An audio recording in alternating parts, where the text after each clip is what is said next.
jenoside yakorewe abatutsi amatara mu kigo 1994 ni umwanya mwiza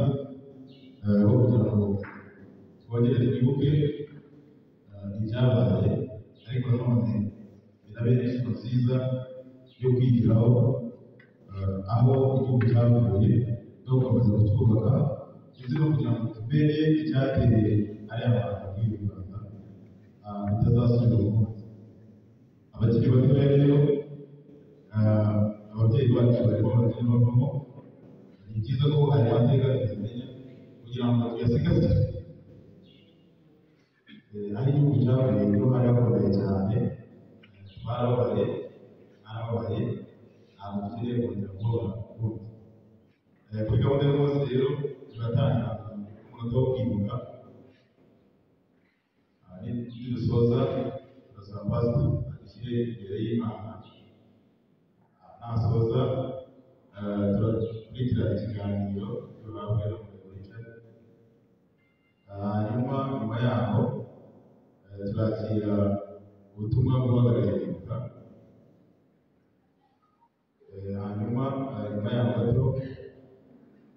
amasaha yo kurikira ikiganiro ku bakozi b'Afurika n'amataragera dushobora kuganira cyangwa se no kungurana ibitekerezo. Turabibutsa ko ibiganiro biteganyijwe muri cyumweru ni iki gitangira gusa, ariko tuzakomeza gukurikirana ibikorwa byose tuzageraho muri cyumweru, yaba imihanda yo kurebera ndetse na tariki 10 abizi ko tugira umukoro wo kwibuka gukorera Kiziguro abazabashobora ariko n'abatangira abaye rero hanyuma tariki 11 nibwo akarere kacu kwibuka nabyo bikorerwa mu Kiziguro, numva nabyo tuzabasha kugerayo. Numvaga rero tudatinze niba nta bantu bari hanze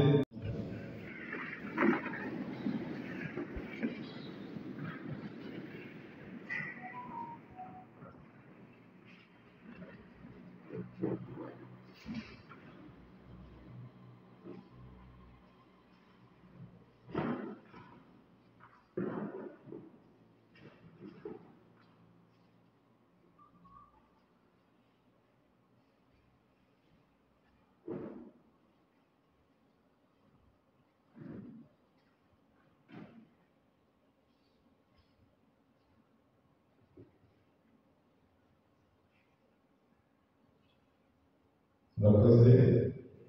bari bamwe mu mwanya baza